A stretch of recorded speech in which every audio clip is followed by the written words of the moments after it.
पुराने ज़माने की बात है, जब लोग नदी या झरने से पानी भरकर अपने घर के लिए इस्तेमाल करते थे। और जो बड़े सेठ होते थे वो अपने घर का पानी भरने के लिए मजदूर रखते थे। एक मजदूर था जो हर रोज झरने से पानी भरकर एक सेठ के घर पानी पहुंचाता था, जिसके लिए वो 2 घड़े का इस्तेमाल करता था। उस दोनों ही घड़ों को लकड़ी के डंडे में बांधकर झरने से पानी लाता था, जिनमें से एक घड़े में दरार थी और दूसरा घड़ा एकदम सही था। वो झरने से सेठ के घर तक पानी का पूरा हिस्सा पहुंचाता था और फूटा हुआ घड़ा केवल आधा पानी ही पहुंचा सकता था। पूरे 2 साल तक ये सब चलता रहा। जो मजदूर था वो सेठ के घर केवल 1.5 घड़ा ही पानी पहुंचाता था। जो पूरा घड़ा था उसे तो अपनी सफलता पर गर्व था कि आज तक उसने पानी की एक बूंद भी गिराए बिना पानी का पूरा हिस्सा घर तक पहुंचाया था। लेकिन बेचारा फूटा हुआ घड़ा अपनी अपूर्णता पर, अपनी असफलता पर शर्मिंदा था, दुखी था कि जो काम उसे दिया गया है उसका केवल आधा ही कर पाता था। 2 साल की कड़वी असफलता के बाद उसे अब रहा नहीं गया और एक दिन उसने झरने के किनारे पर मजदूर से बात की। उसने कहा, मुझे खुद पर शर्म आ रही है और मैं आपसे माफी मांगना चाहता हूँ। मजदूर ने पूछा, किस बात की माफी? तब घड़ा ने कहा, पिछले 2 वर्षों में मैं अपने पानी का आधा हिस्सा ही पहुंचा सका हूँ, क्योंकि मेरे अंदर दरार है, जिसके कारण आपके सेठ के घर पहुंचते समय आधा पानी तो नीचे गिर जाता है। मेरी इस खामी के कारण आपकी पूरी मेहनत की कीमत नहीं मिलती। इस मजदूर को घड़े पर दया आई और कहा, तुम दुखी मत हो। जब हम सेठ के घर की ओर जाइए तो रास्ते में जो फूल है उसे तुम देखना, तुम्हारा सारा दुख दूर हो जाएगा।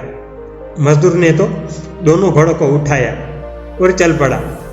टूटे हुए घड़े ने रास्ते में सुंदर फूलों को देखा, जिसके पर सूरज की कोमल किरणें पड़ रही थी, भंवरे गुनगुना रहे थे, तितलियां उड़ रही थी। ये दृश्य बहुत ही सुंदर लग रहा था। इसे देख घड़ा खुश हो गया। लेकिन रास्ते के अंत में यह घड़ा फिर से निराश होने लगा, क्योंकि उसका आधा भार बाहर निकल चुका था, आधा पानी बह चुका था।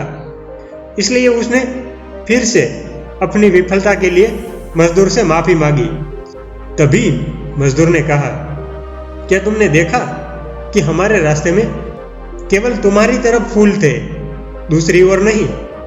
ऐसा इसलिए था कि मुझे हमेशा तुम्हारी खामी के बारे में पता था। मैंने तुम्हारी तरफ के रास्ते में फूलों के बीज बोए थे और हर दिन जब हम झरने से वापस लौटते थे तो तुम उन्हें पानी देते थे और आज ये बीज सुंदर फूल के पौधे बन गए हैं।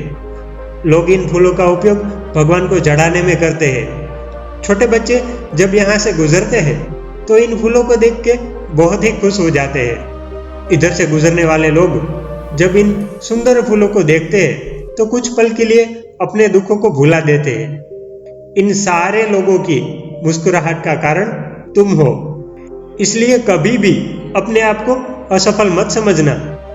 दोस्तों, हम सब इस फूटे हुए घड़े की तरह ही है। हम सभी के अंदर कुछ दरारें हैं, कुछ ना कुछ खामियां हैं। इस दुनिया में कोई इंसान बुरा नहीं होता। हमारे अंदर की खामियां या फिर कहे तो खूबियां ही हमें दूसरों से अलग बनाते हैं। दूसरों की सफलता को देख के हमें खुद को नाकारा नहीं समझना चाहिए। भगवान ने हमें दूसरों से अलग बनाया है। हमारी अपनी विशेषता होती है। सफलता दिखाई देती है लेकिन संघर्ष नहीं, और हर संघर्ष का अंत सफलता ही हो ऐसा संभव नहीं। तो फिर हम सफल हो या असफल, बस हमें खुद को स्वीकारना सीखना है। और जब हम खुद को स्वीकारना सीख जाएंगे, खुद को अपनाएंगे, खुद से प्यार करेंगे, तब हम जीवन में सफल हो जाएंगे।